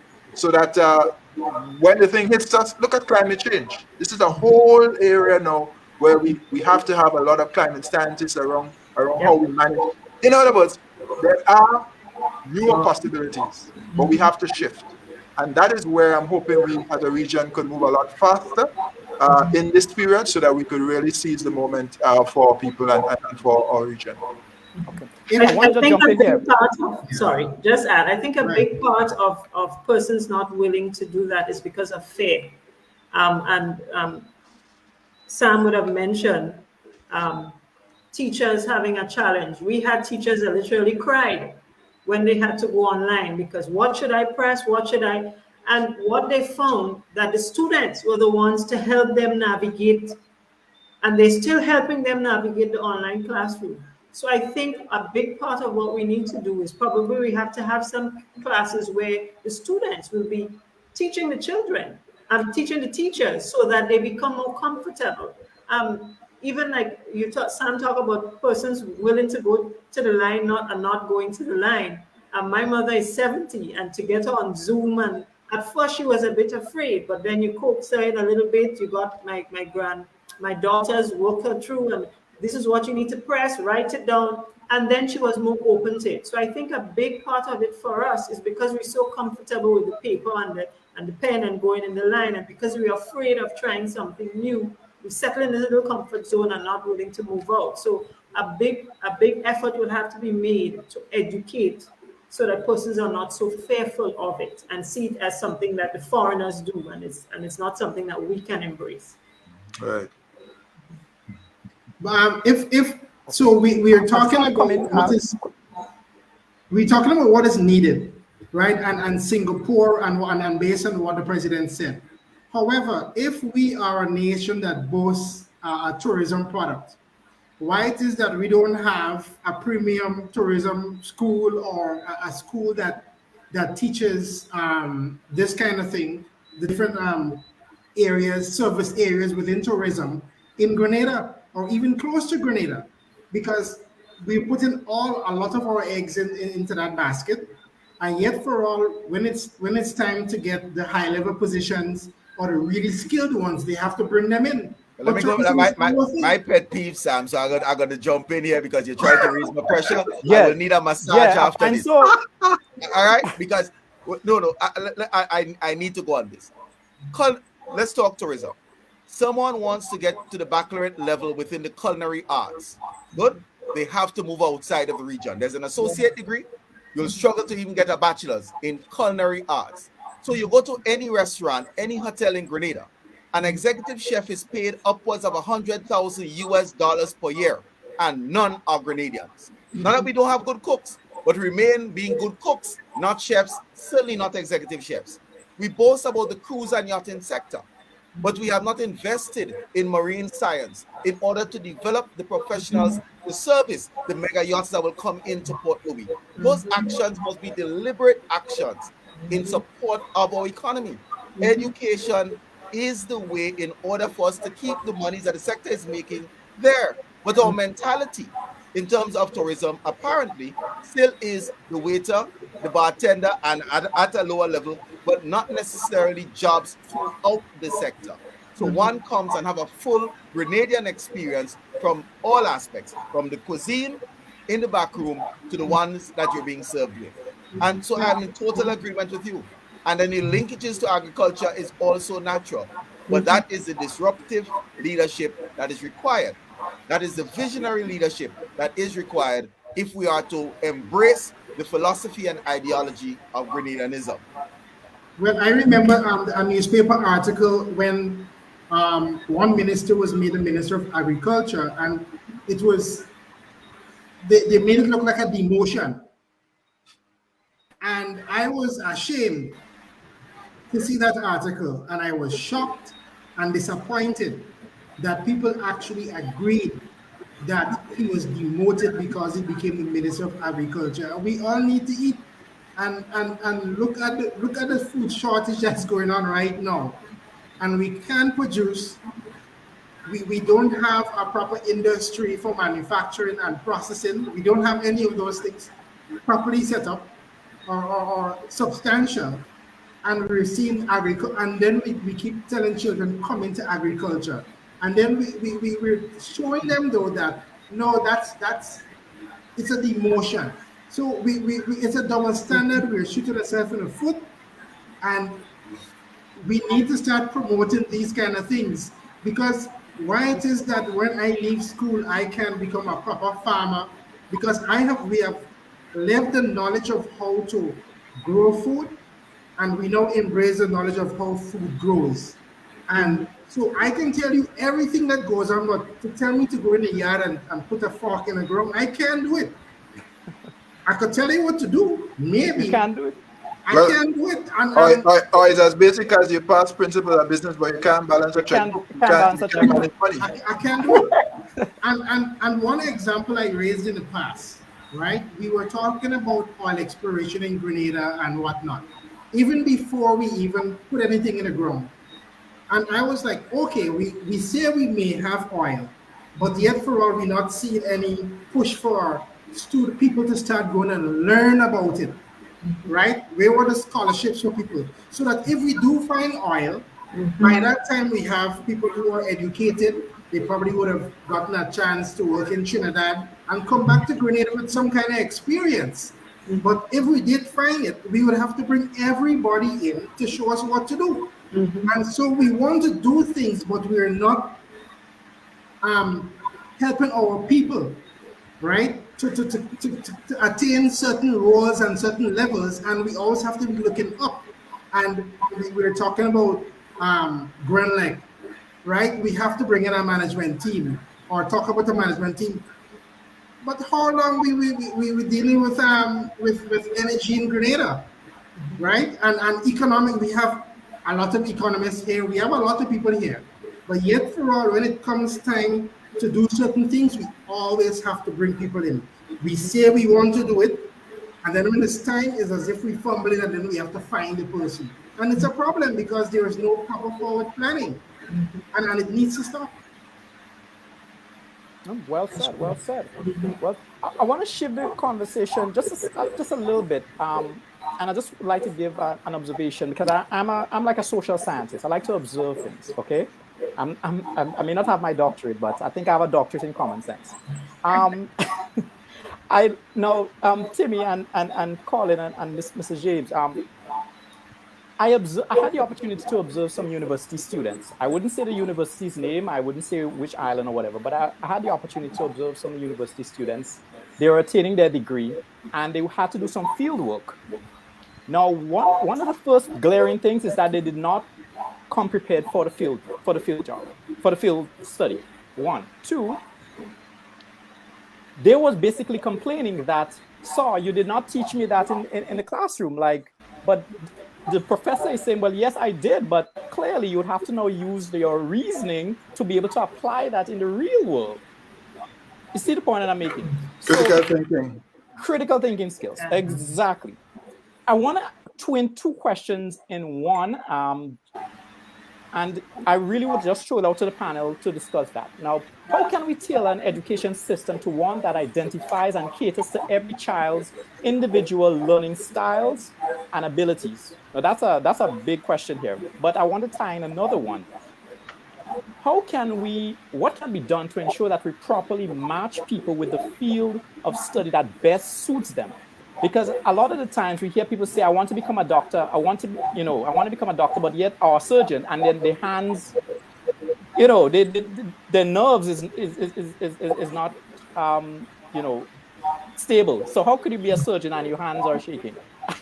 I've seen it. I had a friend who actually, he wanted to become a surgeon, but, his hands was a bit shaky. So I'm throwing it out there to the panelists, how could we match people? I think Timmy actually addressed this previously.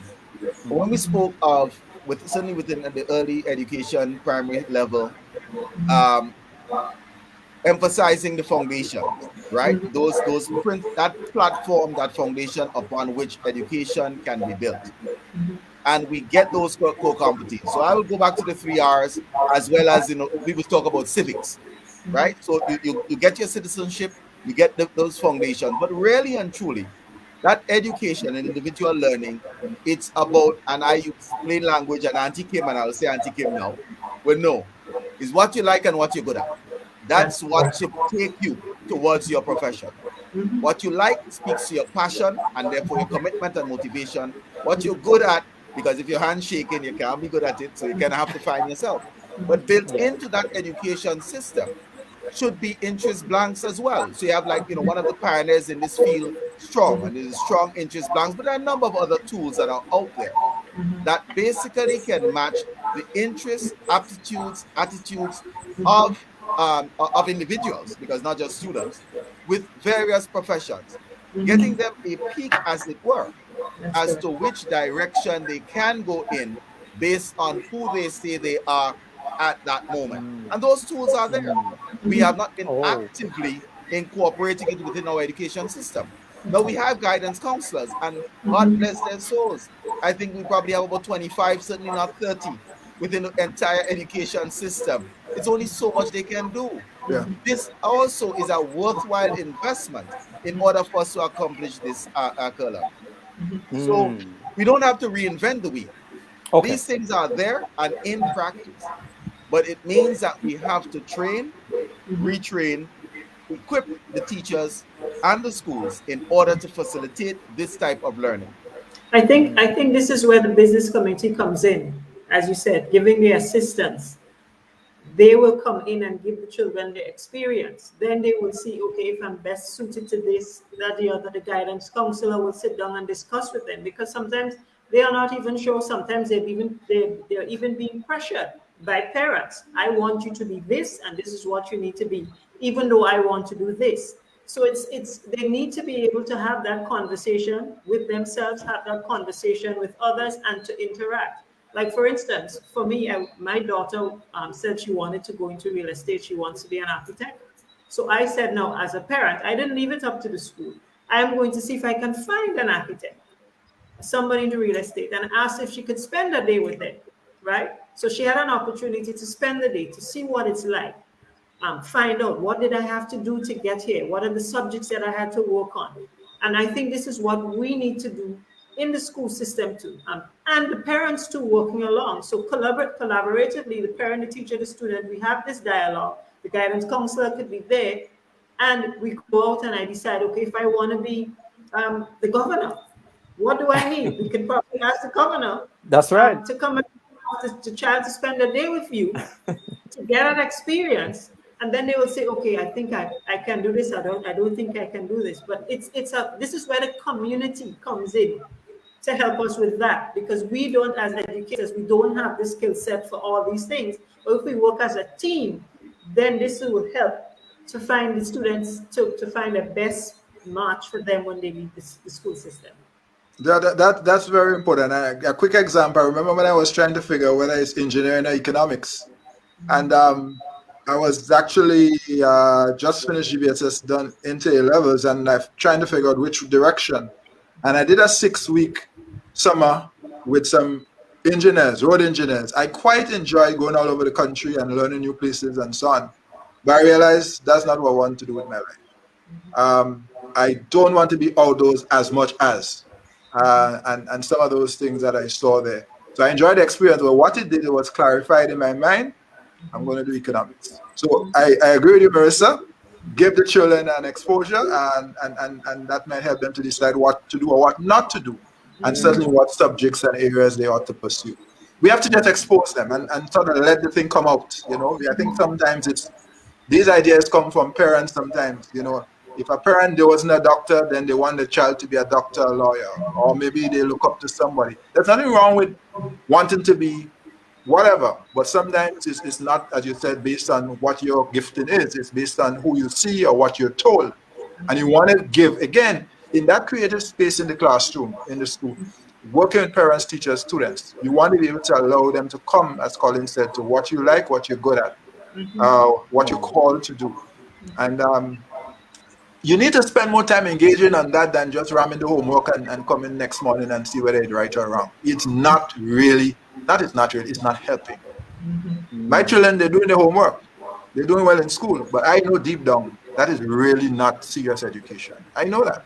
And I mean, when I say these things, I say because, the teachers are trapped in the system.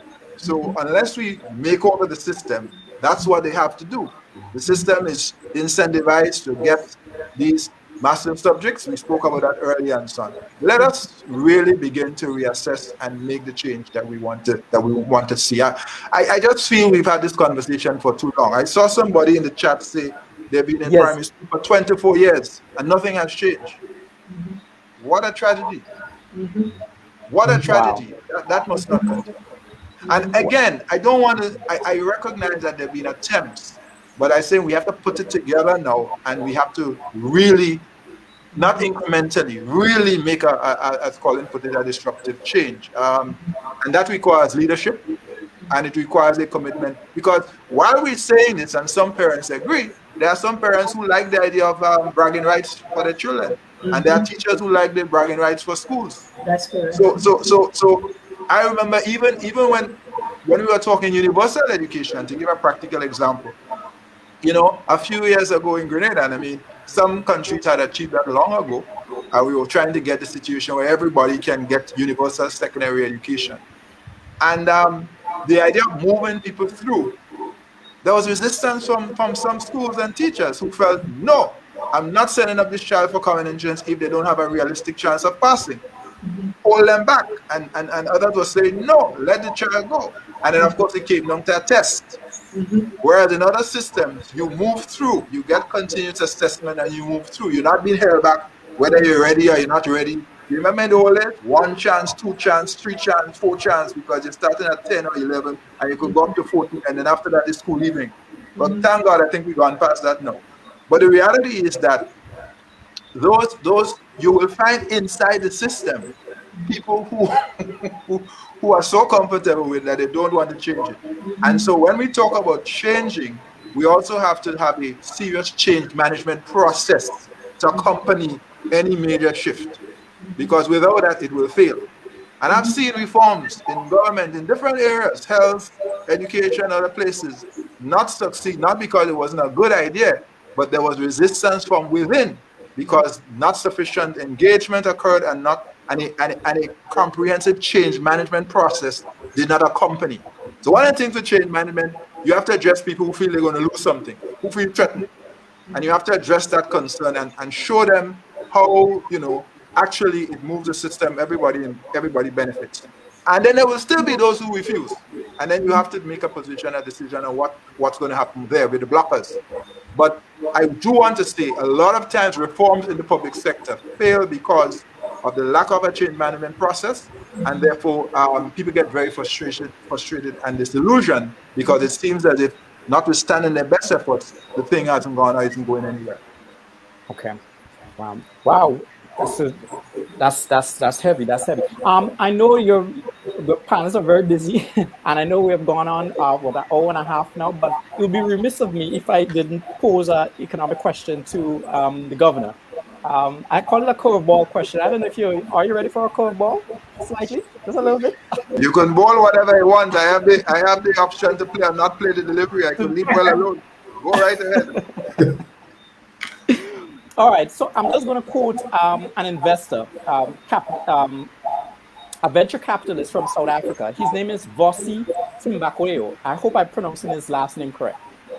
Now, he said that economies are built on the premise that you could only build the economy by keeping the majority of its people living below the quality of life they can desire for themselves. So that's a direct quote from that investor. I just want to put it quickly into context. The reason why he said that is because he's an economist, came back to South Africa, applied for a loan, and was denied.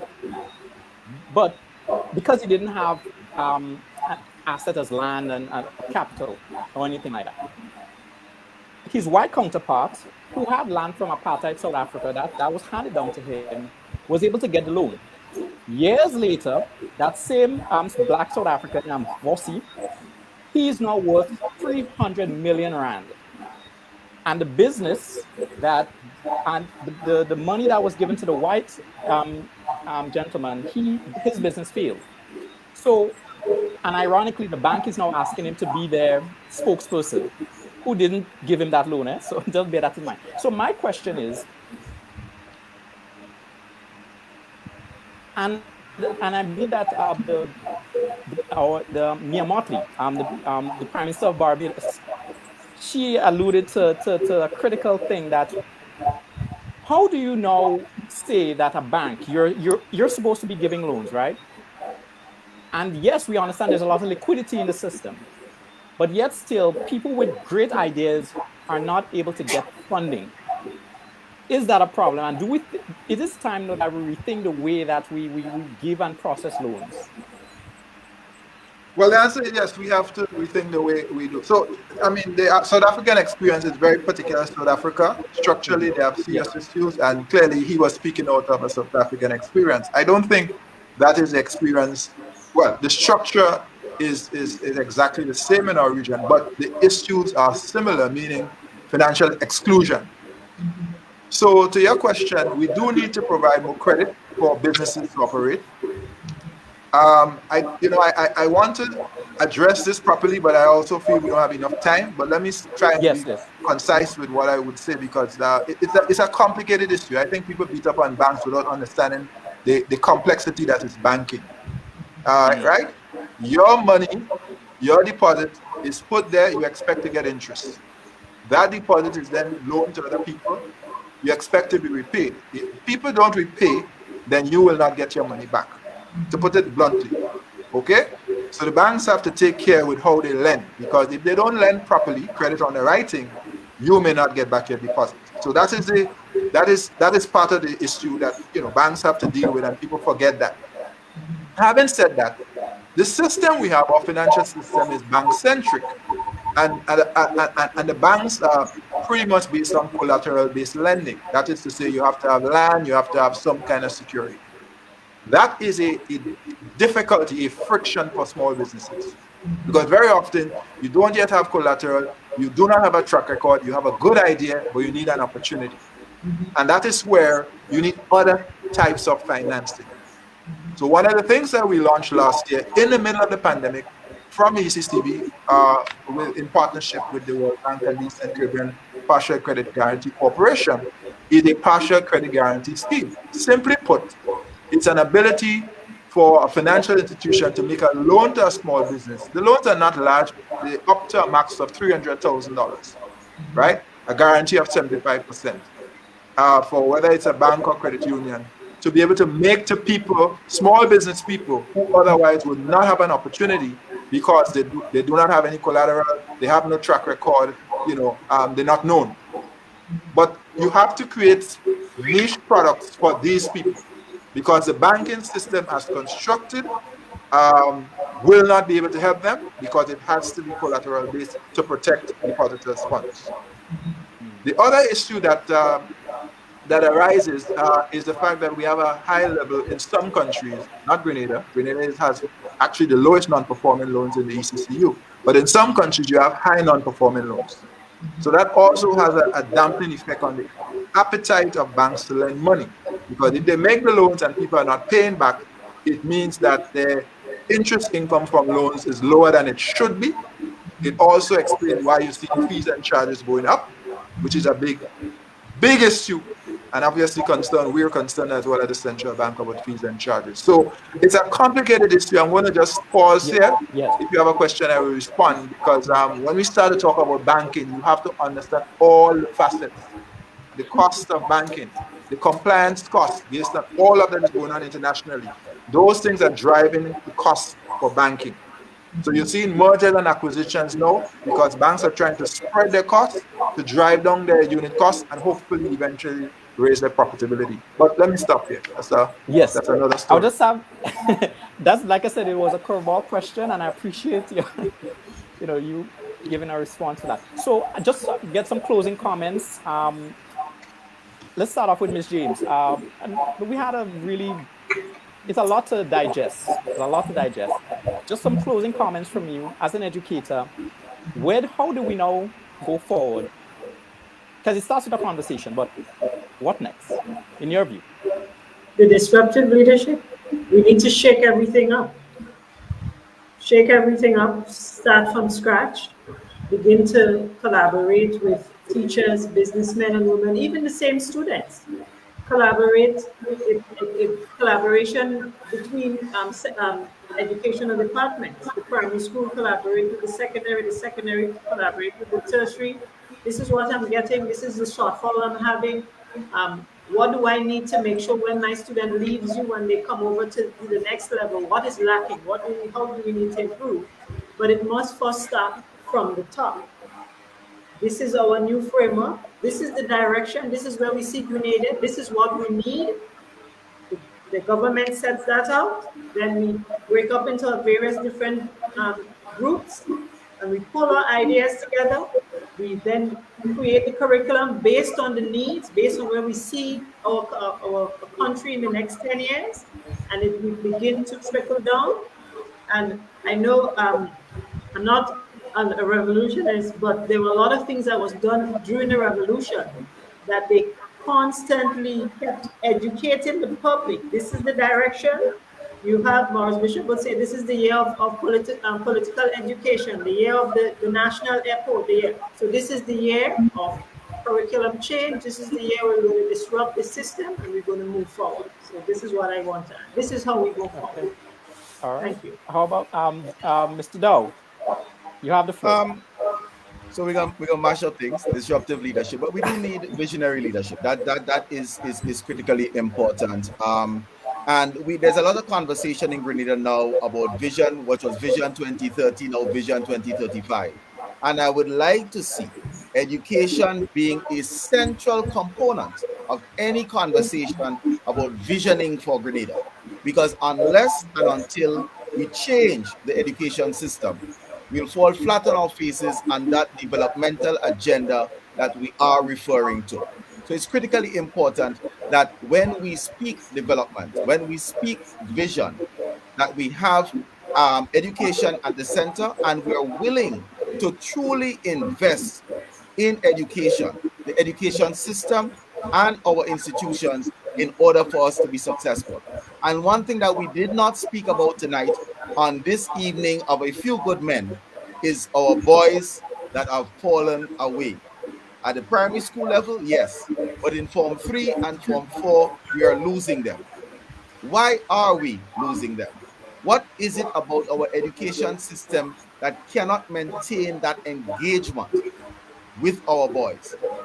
Ms. James posited earlier on too many women in the system, and that might be one. But curricular change, as we vision, can keep them engaged. Competency-based learning can keep them engaged. So the disruptive leadership, the adjustments to curriculum, the building of committed citizens working towards a goal of Grenada's development is how we go about this. And I think we can do it. We know what needs to be done. We just need to have individuals, groups willing to take that step and stop just talking about taking the step. I agree. Sam, closing comments from you. Well, I would have to agree with Dr. Dow, Mr. Dow, sorry. You want to give me a title tonight? But I would happily enjoy a conversation on why our boys are failing, because I was hoping we would have touched on that tonight as well. But you would be happy to have you back to have such a discussion another Friday night at home.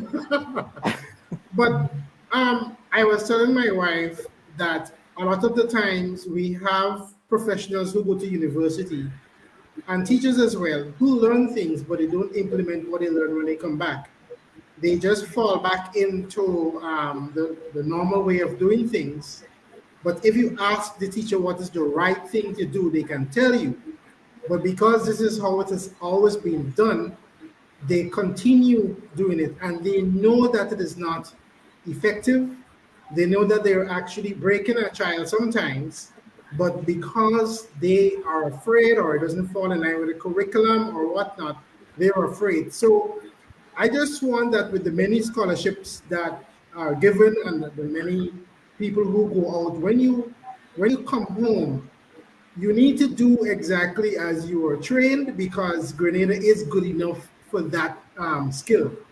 And we just can't leave it out there and wish well for others and boast about being in another country with the great technology and whatnot. But when you come back to Grenada, we get any old thing and we just sit in an office. So I would like to see more application of what we have learned as adults. Wonderful. The floor is yours, Dr. Entwine. Closing comments. Well, it's been a fascinating conversation. I really enjoyed listening to you all discussing this very important issue. Colin, Marista, Colin, Sam. And all I would say is that the conversation has ensued. Bring everybody around the table. So the government should lead that process, but there has to be everybody, not just government. I want to be clear. And then I think you want to do a pilot. So the way you do innovation is not to do everything at once because it becomes unmanageable. So if you get a couple of schools, public and private schools, that are willing to test this idea, this shift that we want, then I think it's the best and fastest way for us to actually begin to move it forward and then to bring others along. But we put a project time together in terms of when we roll it out to everybody. So, in the first year or two, this is what you're going to do. And then as you build momentum, build understanding, really the change management process fully kicks in, then you can make the change. I do agree with Colin that within Vision 2035, there's an opportunity for us to have this fully entrenched there. And maybe that could be an important next step to really bring that vision to life and to light for those who haven't read it and understood what is there for the Grenadian people. Because education is our future, our youth are our future. And by the way, we didn't get into, well, obviously there wasn't enough time, but there's a very interesting study that was done by the Caribbean Development Bank, I think in 2015, called Youth Are the Future. And I would encourage persons who have not looked at it to do so, because I think even 6 years later, the recommendations, the findings on youth and youth unemployment are very, very pertinent, still relevant for our region. So I want to say we didn't get to talk a lot about what ECCB is doing. It was not about ECCB, but there are things we have been doing in terms of internships for young people, Rice Sparks, in the IT area. We brought people in from several countries, including Grenada. We have 2. They're now full-time staff. So they got work experience, they got training, and they are now full-time, fully employed and very good, doing very, very well. We've done scholarships in the area of STEM, science, technology, engineering, and mathematics, of STEAM, with the arts being the A. And we also, there are other things that we're doing. We've done the Dcash now, and again, we're going to roll that out in a big way in the next few months. You're going to really hear a lot about Dcash. And we're just trying to get other countries, the final 3 countries, enrolled, and then we're going to see a lot more marketing and a lot more, because digital is the future. So there are a number of things we could talk about in terms of what ECCB is doing for education, but that was not our subject tonight. But I just close by saying, when you do an innovation, you test and you learn. So I would suggest that is how we go about making these changes in education. And I'd love to see us using the pandemic and the fact that we've had to move on technology as a jumping pad and leverage that experience to really move forward with that pilot and to make the change that we want to see. And I will be happy to support that in any way I can. Thanks again for having me tonight. Wonderful. Just before you leave, I just want to give a joke. I would end it with a little experience that I had. One of the subjects that I did in TAMSIS was critical thinking, and I think that was the only subject I needed. So this one professor, he gave us this problem to solve. He said, you have to prepare this meal hot at 7 o'clock. So he gave us chicken, he gave us vegetables and rice, and each ingredient required a certain amount of time to cook and set and ready. I failed that, okay? Because 1, I can't cook properly, and 2, I didn't fully get, the formula right, because by the end of the answer that I gave, the chicken would have been cold, served cold. So you know what I did? At the end of it, I would microwave it 5 minutes before 7 and serve it hot. He called me. He said, that answer was wrong that you gave, but I admire you because people like you will change the world.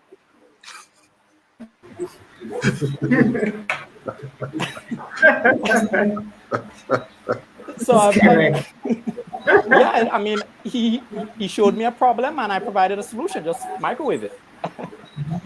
Anyway, I really would like to thank you, Dr. Entwine, Mrs. James, Mr. Dow. I appreciate you. I know you're busy.